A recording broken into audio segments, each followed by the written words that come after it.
So when we're taking care of houseplants or something, what we do is if the plant's not happy, we say, what's going on with the conditions that this plant needs to be thriving? Is it getting too much sun? Is it too wet? Is it too dry? Does it need better soil? And then we kind of try to change those things. We do not think that way about the human body.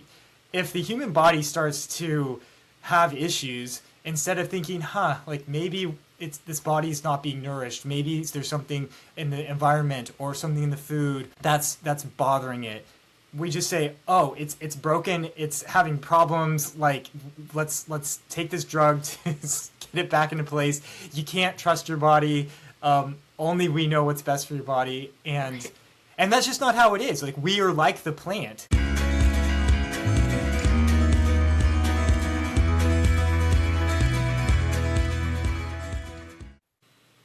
Welcome back to the Sensible Mama podcast. I am Paulina Westcott, your host. Very happy to be with you today.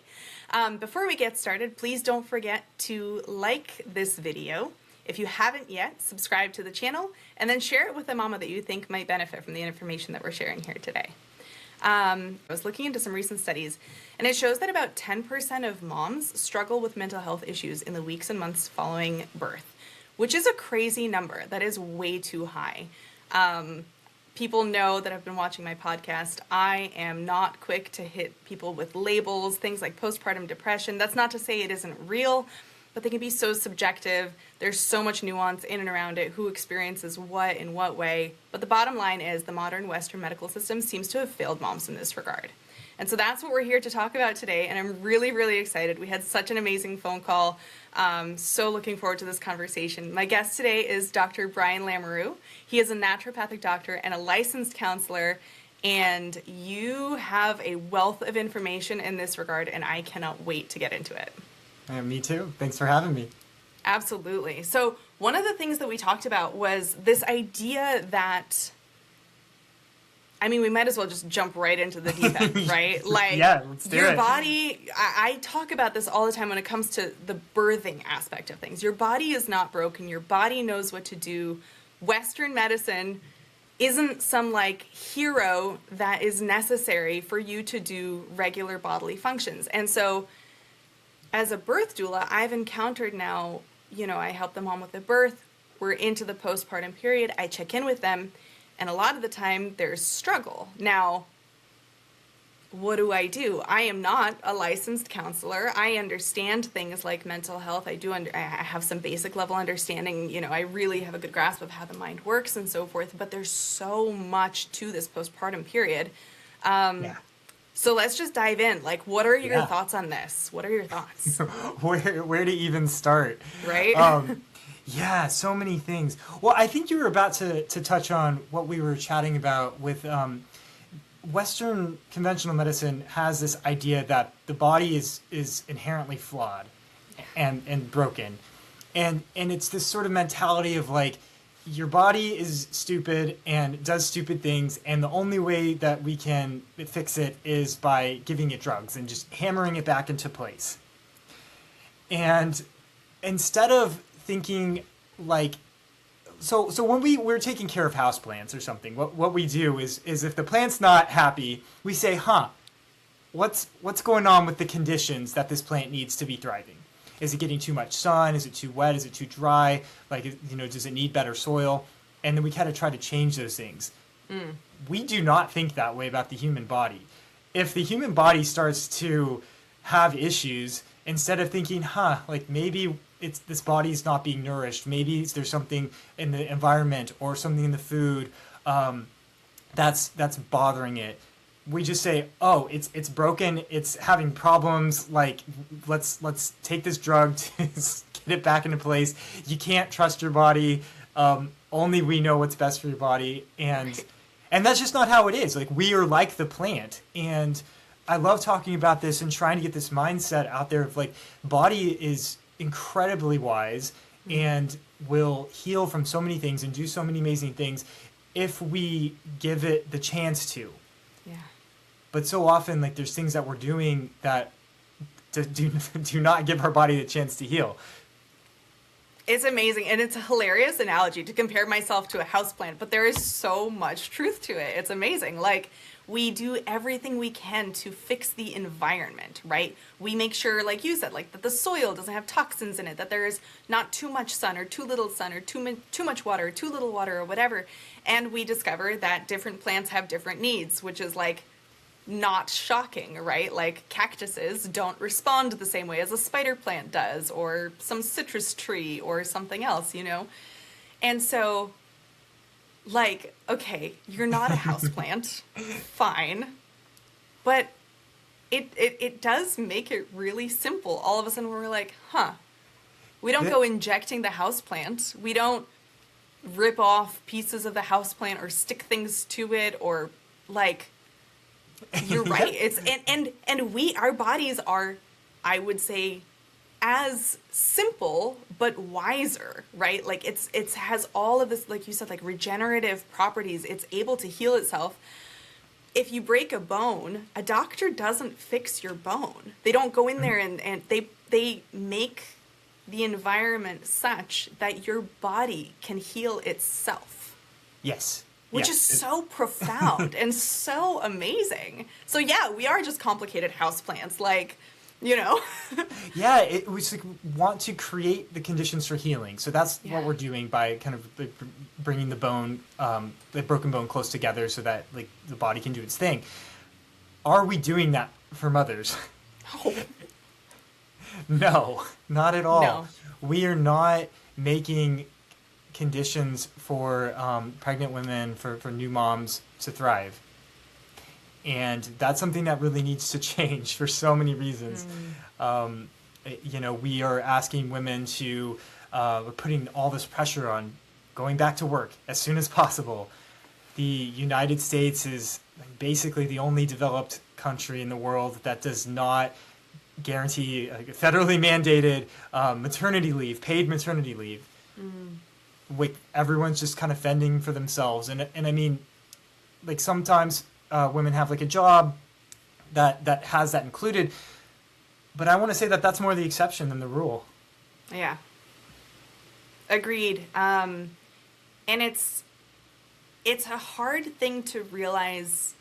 It's been so ingrained in us that this is normal. Do you know what I mean? Like, yeah, between social media, expectations, it's just how it is. Like, to the degree that I consider myself a fairly crunchy person. Like, I'm pretty in tune with my body, you know, whatever, all this stuff. I had my home births, da-da-da-da. And I had a boss who was absolutely incredible. He was, like, super supportive of everything that I was planning to do. And I was like, I need 2 months before I can get back to work. And he was like, absolutely, take whatever time you need, like whatever, we'll hold the fort, whatever. And the thing that I ran into was, this was with my first kid. I had my baby. I had this expectation of what it was going to be like to have life with a newborn. And then suddenly reality smacked me in the face. Yeah. And all of my instincts and all of my hormones and every fiber of my being was like, I am supposed to mother this baby. That is my job now. And I cannot, and I am not saying that mothers who put their kids into daycare are bad mothers. Okay, this is not at all, like, I understand circumstances are what they are, but I was suddenly so aware of my physical need to be with my baby, to breastfeed, to snuggle him, to co-sleep, like, talk about, you know, modern day whatever. Like, people are like, you co-slept, what? How long did you breast? I'm still nursing my over 2-year-old, like, but these things are, like, so intrinsic in my being that I had a call with my boss, and I was like, dude, he's like, you're not coming back to work for me, are you? And I'm like, no. He was like, I didn't think so. Go be a mom. Go do your thing. I found a job that I could do, like, part-time, very flexibly from home.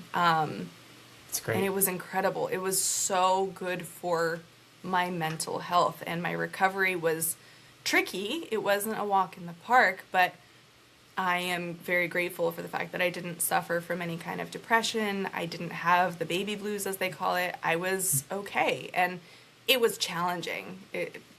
postpartum is challenging. I don't care if you're the happiest Inherently. person with. It is. It's a totally new thing, and particularly for the first time, if you've never done it before, holy moly, it's a whole thing.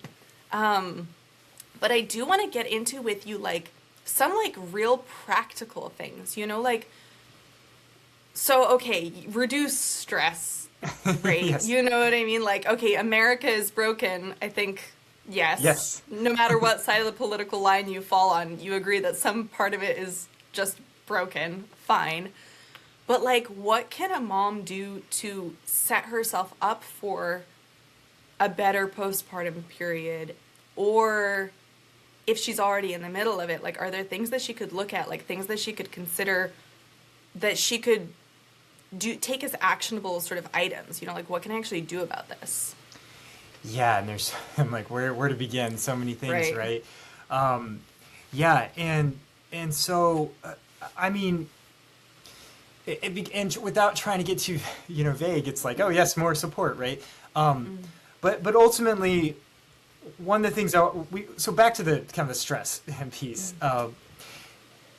When we are stressed, essentially, our brain sends signals to like our adrenal glands, and we make cortisol as a way of dealing with this stress. And when the stress is really strong, interestingly, the adrenal glands also make sex hormones. So, for women, the primary source of sex hormones in the body is the ovaries until menopause. Then, actually, the adrenals then become like the primary source of sex hormones. But throughout the life, the adrenals are making both. And ultimately, when the stress response is activated and we're in kind of a fight or flight mode, it starts to shift things from making hormones, like sex hormones, to making stress hormones, like cortisol and that kind of thing. And what we talk about with like things like postpartum depression is we know that when a pregnancy is happening, hormones increase. Your estrogen, your progesterone increases quite a bit. And some of the thinking around why postpartum depression may happen is that sort of crash that happens after giving birth, and the hormone levels do decrease. And I really think that this the stress response piece, it's like shifting away from sex hormones to stress hormones, and that can kind of like leave that gap there and exacerbate that dip in hormones after giving birth. And so for that reason, like anything that helps to decrease your stress response, that helps you to feel safe and nurtured and taken care of, is going to give your body more of a chance to re-regulate like the hormones like after giving birth. And so that can look like a lot of things, but like having somebody who can come over and do your dishes for you, or do your laundry for you, or bring you food, or anything that takes any pressure off at all, goes such a long way to giving the body a chance to kind of like reset like on a physical level, and kind of adjust to this new life that you're living.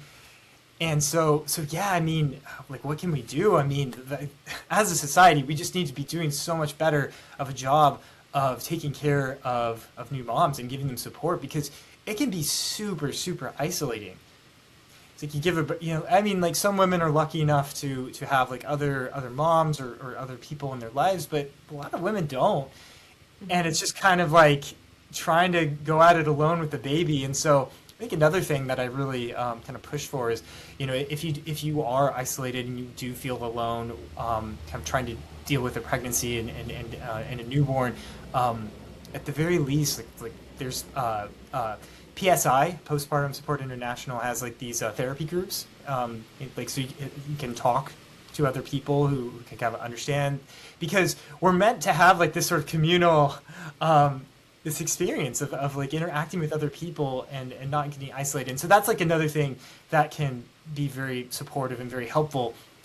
And it sounds like it's a kind of a social psychological thing, but like there are physical implications of that, like with this cortisol sex hormone balance that I'm talking about. Yeah, but it used to be the case that, the phrase, it takes a village, It Yeah. used to be that you would literally be in a village Yeah. where all of the women who have given birth before and all of the women that are coming up to childbearing age, they would come together around the woman who is now going through it, and they would offer their wisdom and they would offer their help and their support, and they would take the older kids, and you know what I mean? Like, there was this community aspect to having babies. Yeah. And I think nowadays, I always say this, but social media is such a double-edged sword, right? Like, yay for social media, because you and I get to have this conversation today and, you know, impart wonderful wisdom to somebody out there who might need it. But also, we use it so much in the stead of, like, and it doesn't fix isolation. And we think that scrolling through Facebook and seeing other moms live their lives, or going on Instagram and watching your influencer who just had a baby just like you, right? That takes away from isolation. And I would argue it does the opposite, because you're not getting reality. When you're on social media, you're not getting the real deal. You are getting the filtered highlight reel of what's going on there. And that person isn't going to have a real conversation with you about, hey, what's going on in the trenches? You know, what's your current struggle? What are you dealing with right now? How's breastfeeding going? Are you doing okay with sleep? Is everything okay with home? Like, is your husband good? You know, do you need help with laundry? Like you said, like, can I do some dishes for you? Can I bring you something? You know, whatever. And that feeling of togetherness that happens on social media, right? It's supposed to be society social. It actually, I think, pulls you away more and makes you look inward even more. And so that's something that I imagine you run into with your clients as well. I agree. Yeah. I agree. It's kind of becoming more rare to like go out and like be around other people and engage in like these social ways, and it is isolating to be on your phone at home, kind of scrolling, and it doesn't fill that same need. So yeah, I totally agree with everything you're saying, and so yes. So if nothing else, like I know for some people, like they just moved to a new place, or maybe you're in the military, and you know, and like or maybe your spouse was in the military. If nothing else, like try to talk to people face to face over, you know, over video chat about what you're going through, because the society is like, we kind of have like this very sanitized view of everything. We don't like to talk about things that are kind of nitty gritty, like polite conversation. But that's kind of what you got to do when you have a newborn baby. We need to be talking about bodily fluids, or like, you know, like things that are kind of like taboo dinner topics, and that are going to be on your mind.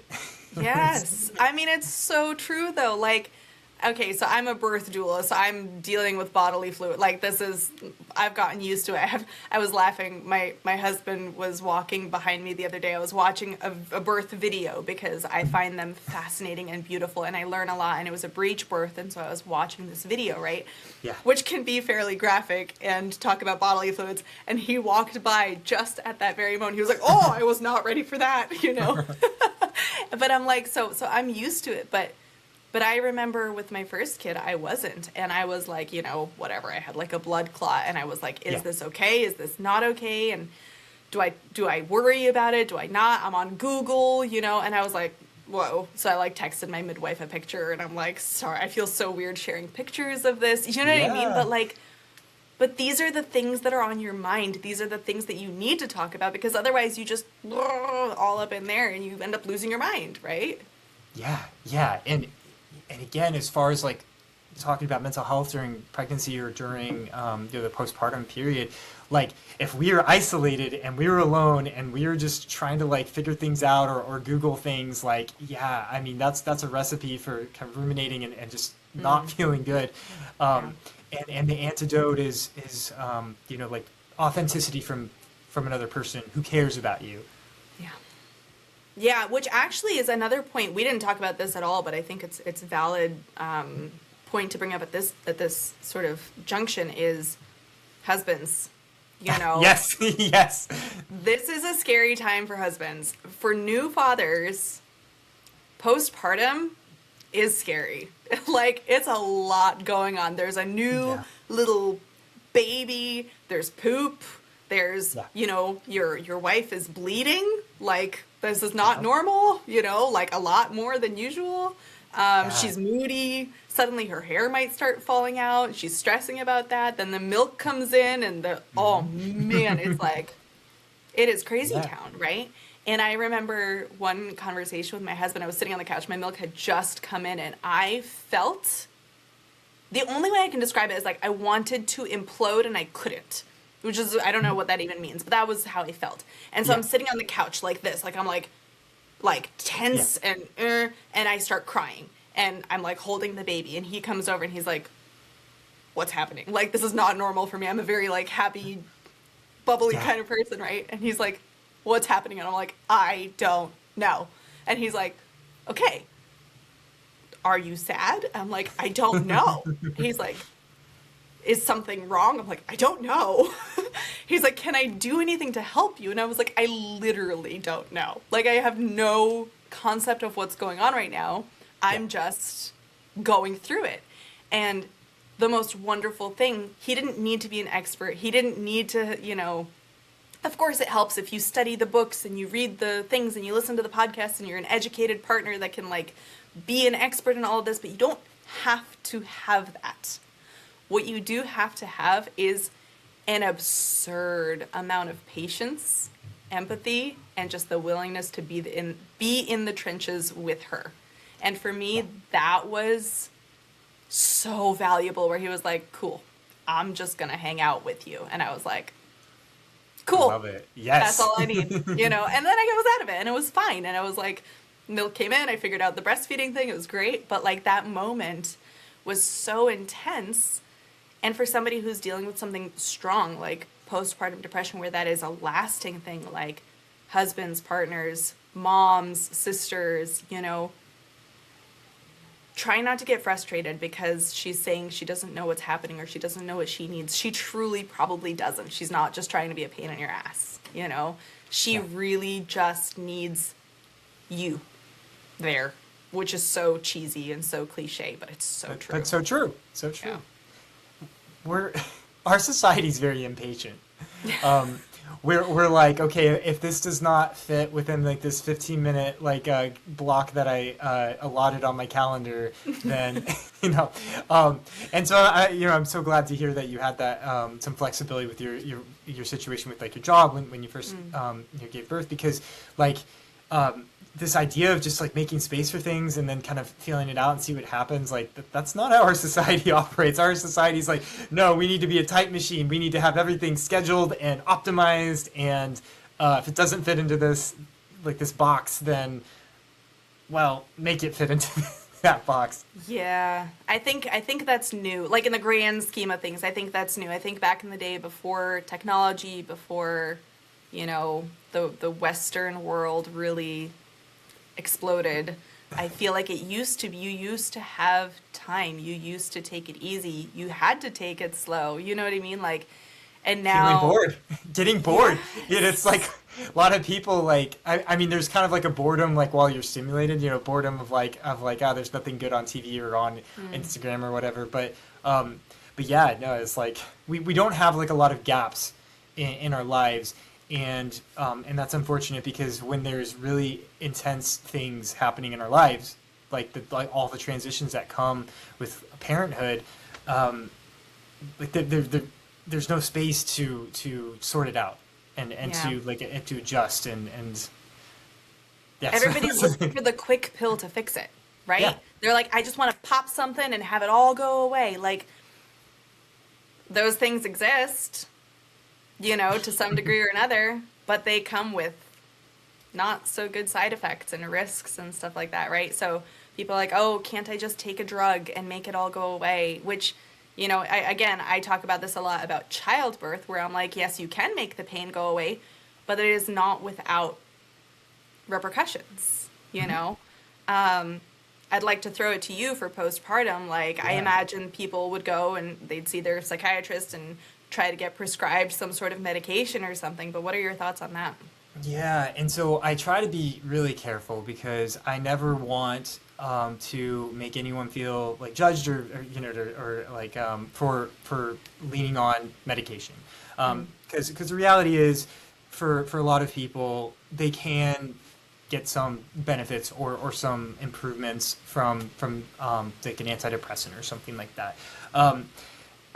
At the same time, the way that I approach things, so I'm not like against the use of that when it's called for, but what I am for is creating this sort of foundation for health, like back to the plant conversation, right? And I think there's so many components of that don't really get honored as much as what I would like to see. And so, when you're trying to sort everything out, like, and when you're not, like, well, it's like sleep for starters, right? Like, like the struggle with sleep deprivation, not having somebody to watch the baby while you take a nap, that takes a toll on you. And like anybody who's sleep deprived is eventually going to get, it's going to affect your mental health. Yes. And it's so hard to like cook and take care of yourself and eat well, but that's like a time when your body really during the pregnancy and after the pregnancy both are times when nourishment's so important. Yeah. And I really commonly see I commonly see women where they're I like to test for things, like I like to try to get some hard data, and so like omega-3 fatty acids, for example, that's something that we can see very low in like the postpartum period. Like I'm always looking at like vitamin D, that can be very low too. And sometimes people are taking some of these things during pregnancy, sometimes in the postpartum period, but sometimes you need more. So and the fact is the average American diet leaves a lot to be desired.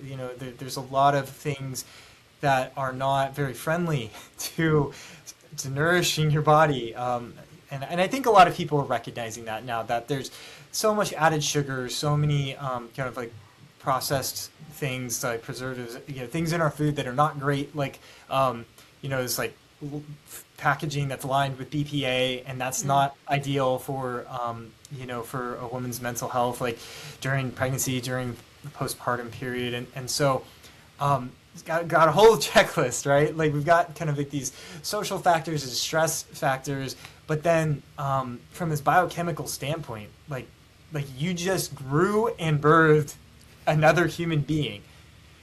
Like that's a very impressive feat, and that requires energy. Like the Olympics are going on right now, and it's like, we're seeing all these athletes doing incredible things, but like, you gotta like nourish and fuel your body to be able to do that kind of thing. And that's absolutely applicable to a pregnancy and to giving birth. And to I get breastfeeding. chills. Yes.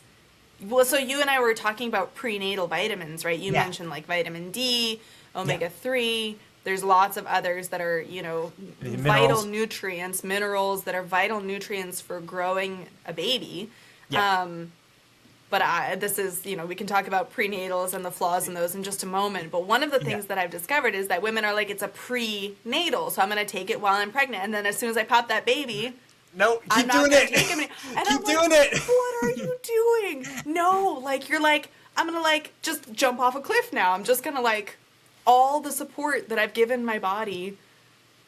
We've done the thing, we've grown the baby, but now you have a wound that needs to heal. You have your like all of your insides need to figure out how to exist in this new, this configuration. You're breastfeeding. You're also just the energy that it takes to be a mother is not normal by your pre-pregnancy and pre-baby standards, okay? Like, you're not the same person. Your body needs to have strength. You need to have mental clarity and all of those things. Like you said, like, there's like the psychological, mental aspect of things, but those things are so intimately related to and affected by your nutrition or lack of it. Like I can feel the difference in my clarity of thinking depending on what nutrition my body has or is lacking, and I'm sure I'm not alone. Yeah. And I think some people are hear that and they're kind of like, oh really? But like, I mean, man, I felt it. Like there was a time in my life when I didn't know any things I know now, and when I started eating better, and it's like you feel it. You can feel that like light bulb kind of turn on, and so we're talking about this, and kind of like the physical aspect, and again, I'm gonna take it back to. So for all the listeners, like, I have medical training and I have a therapy training, and so like kind of both things are kind of run through my mind all the time. And this whole thing with nourishing, like from a physical standpoint, there's a cultural connection there. I think women are, as a whole, kind of in our culture, very much taught to be self-denying.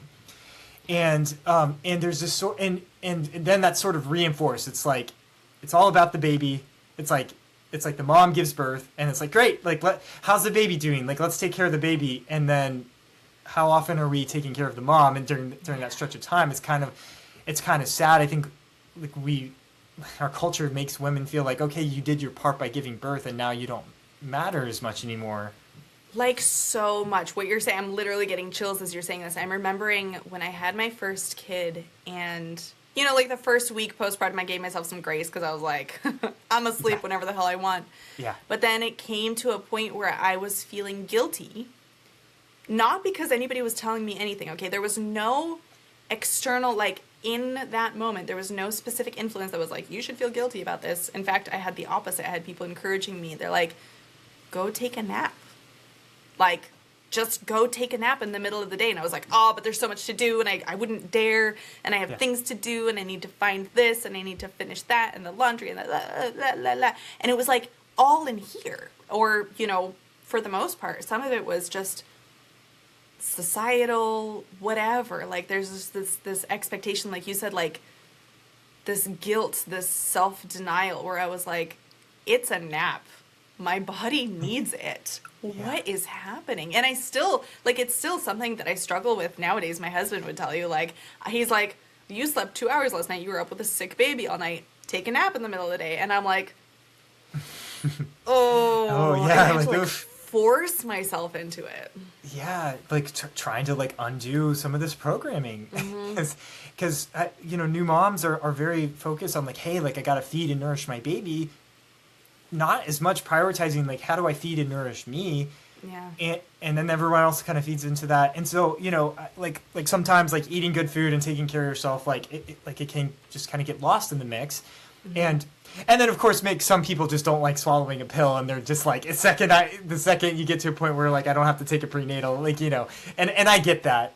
At the same time, I am a big fan of prenatals. I think that they help to sort of establish some baseline nutrition. I think a lot of people are aware of like folate or like folic acid, is needed for the baby develop. Like that applies for like all the nutrients. And the fact is that a lot of people can eat very well and eat like a good diet. Unfortunately, there's a lot of industrial agriculture practices and livestock practices that leave our food with less nutritional value than it should have.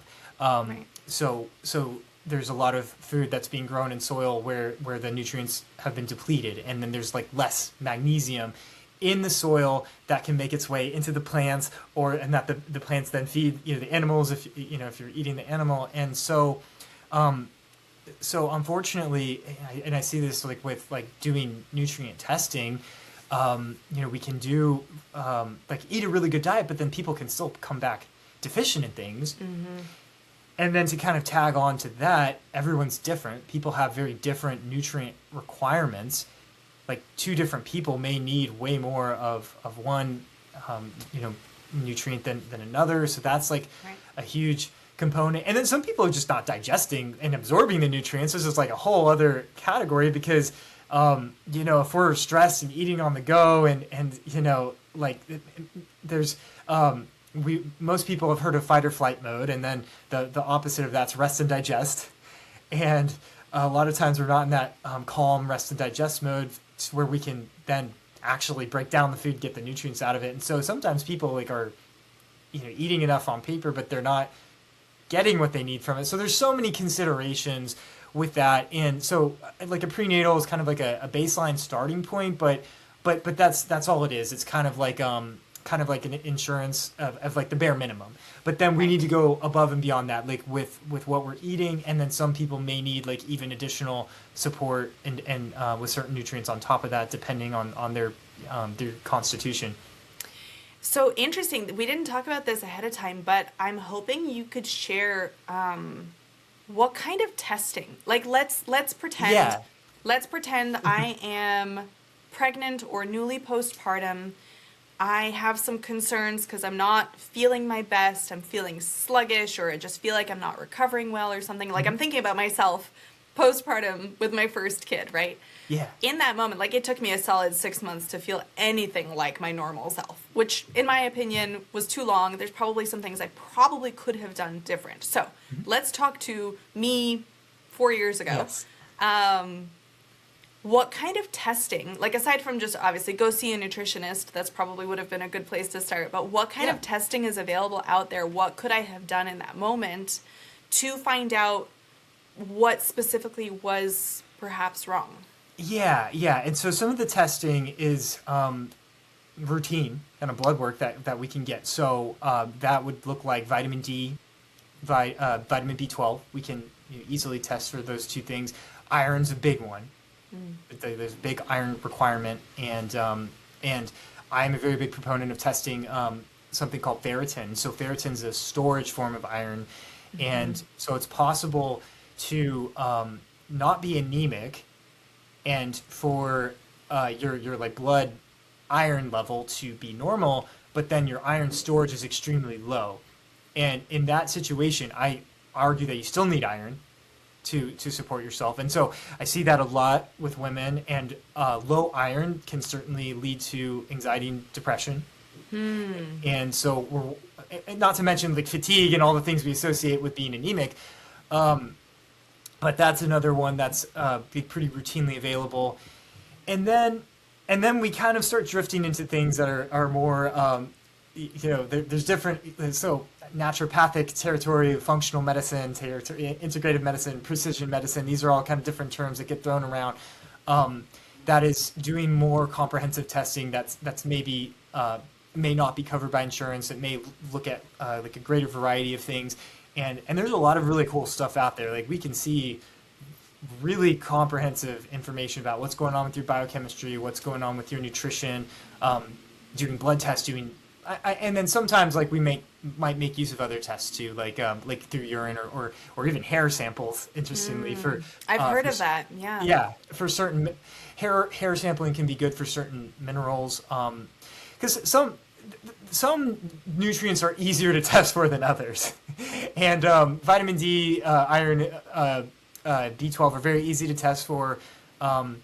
Omega fatty acids are easy to test for too. We just unfortunately don't do it as much as we should, because it's so important. So there's a lot of kind of like functional medicine tests that I make use of that can give a really good breakdown of like certain nutrient requirements, and it is funny because some unexpected things happen. Like where somebody's like, wow, like I eat fish every day. Like how could I possibly have still have low omega-3 like on my test, and again there's a lot of variation from person to person for so many reasons, and so that's a big part of like how I operate in my practice.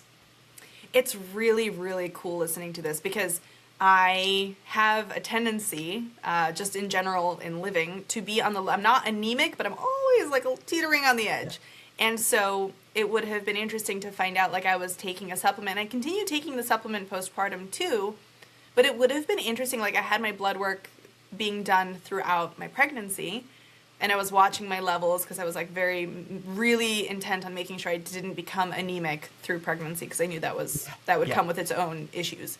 Yeah. But it would have been interesting to get a blood test maybe a month postpartum to compare my numbers to see if maybe I need more now that I'm breastfeeding. Maybe the demands on my body are actually even higher, which in my mind, that thought didn't cross my mind. Like I was like, it's probably the same or less, right? But why would I think that? Like, based on what? Based on some random guess that I made? You know what I mean? Like, that's really, really interesting.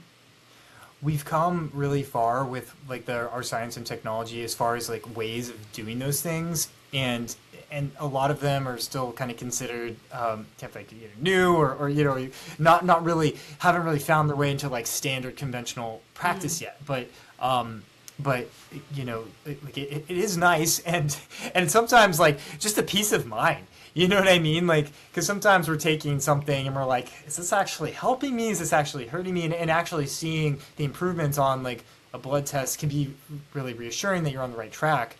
And something I just have to throw out there, it's like, it's very interesting. Like a lot of historically, like different cultures have tried to figure out different ways of doing this, like different systems. So, like traditional Chinese medicine or some of these things, like they had ways of kind of like trying really hard to find patterns in people and say like, okay, like how do we figure out what they need? Like this individual person, like how do we figure out what, if they need more of like a certain type of food versus the next person.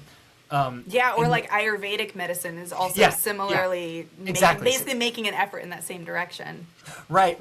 And we kind of got away from that with like Western scientific medicine, like a basis, because in Western science and research for medicine, we basically treat each person as kind of like an average, and it's just sort of a statistical average. And there's a lot of good things that we've learned from doing that, but there's also some really big limitations to that of basically kind of assuming that all the individual variation will average out when we do these studies with like a group of people. And there's so many examples to talk about, but like one example is like certain studies on vitamin D, where they did the study. They basically, they did like, they gave some people vitamin D, some people placebo to see like what happened, but they didn't test the vitamin D levels beforehand of the group members. So because it was kind of this idea of like, oh, it'll all average out because of like this kind of like average person.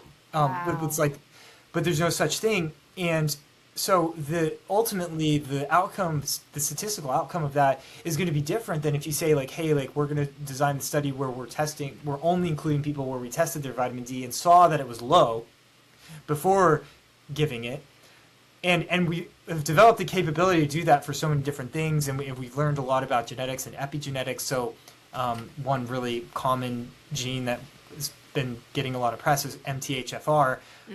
It's involved in folate metabolism in the body, and people who have this mutation have a higher requirement essentially of folate for like their wellness than somebody who doesn't have that variation. And there's tons of examples of that, but we really, again, we have not incorporated this into how we teach, how we treat people and how we take care of patients. It's so amazing. So, I'm a fairly intelligent person, not to toot my own horn, but when we were on the phone the other day and you mentioned this concept that, for studies, we bring everything down to the average, right? And then we treat based on this average figure, which, like, you kind of glance at that, you're like, well, yeah, of course, how else would you do it? But if you really start to think about it for, like, longer than a couple seconds, you realize how absolutely nuts that is. Like we consider that the baseline or something, but that means that, and depending on how wide you make that gap, right, you're missing so many outliers. Yeah. Outliers. They're not even outliers. Not even outliers. Like, because and I think people are becoming more aware of some of this because, for example, there's a lot of studies that, like, were done on men, and there were like no women in the study, but then we're trying to draw conclusions to that to apply towards women. Yes, I heard of one. Maybe you know the specific one, but there was something about like pain medication or something like that they tested on men, and then they were using the medication on women, though they hadn't tested it on women, and the women were like, it still hurts, and it come to find out that it actually responds like women respond completely differently. Like it just doesn't work on women. Yeah. And people that were doing the whatever study or whatever were like, women are just weak, I guess, you know? Oh, just dismissive of it. Yeah. I mean, and so like in the recent years, like people have been calling more attention on that. And the same thing goes with like variations from like your heritage, right? Like, you know, if you have like European heritage versus South American, African, or whatever, like there may be some differences there in terms of like what happens, like medically speaking. Yeah.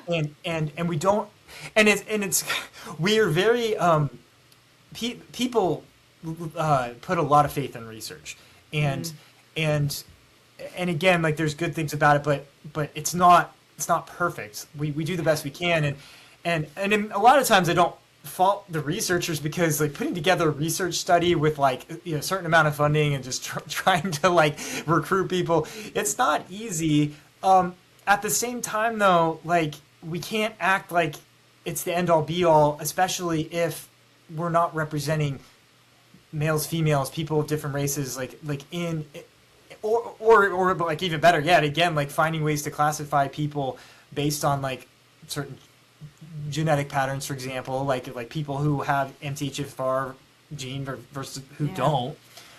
And so It's so yeah, wild.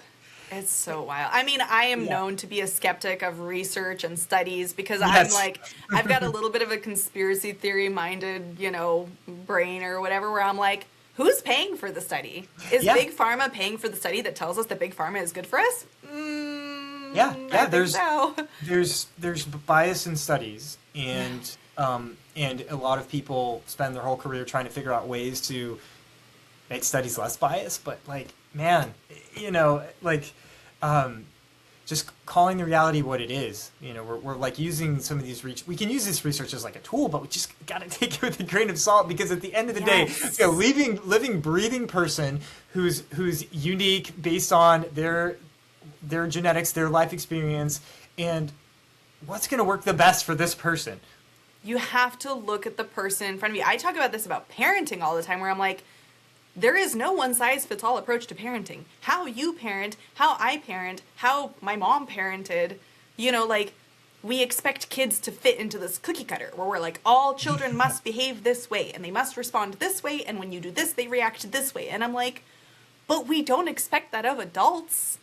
Right? Like, if I tell you one thing and you tell me the same thing, we're going to react differently, because guess what? We're different freaking people. Like, it's not rocket science, but people are like, you know, you have to train them to sleep this way. And I'm like, that could work for some people.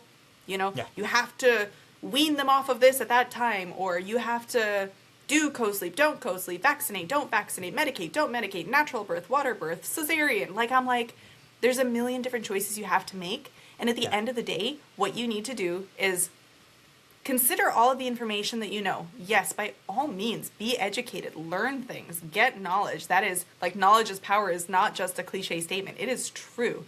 But then you use that knowledge, you observe today, now, in present time, not yesterday's situation, not last year's situation, not some nebulous future situation. You look at what's happening now, and with the data that I'm getting from my current circumstances, with all of this wealth of knowledge that I've gained, what makes sense as the next course of action? And then you make your decision based off of that. Like, that's why I'm like, I'm not here to sell any. I thought this podcast was going to be all about me trying to tell people to have their babies at home. I very quickly learned that a lot of people should not have their babies at home. I'm very grateful that I did, and if given the opportunity, I think a lot of more people should. But not everybody should, and that's okay. You know what I mean? Like, I'm here to give you the information. I'm here to give you access to conversations like this, people who know what they're talking about, and you listen to somebody like Brian or my other guests, and you say, does this make sense for me? Maybe you get some ideas of some things to look into, some tests to do, some resources that you hadn't thought of, but then go think for yourself. Go make your own decision based off of all of that. Like, you know, what you said with the whole thing about averages just like blew my mind, where I'm like, yeah, like it just like it gave a depth to my already skeptical reaction to Western medicine. Yeah, and I love what you're saying, and this kind of ties in with something that we had spoken about the other day of like empowering people. Well, like I'm all about empowering people. Like how do we, give you like what you need to make a decision for yourself. But that's not how medicine, Western conventional medicine, has typically approached things.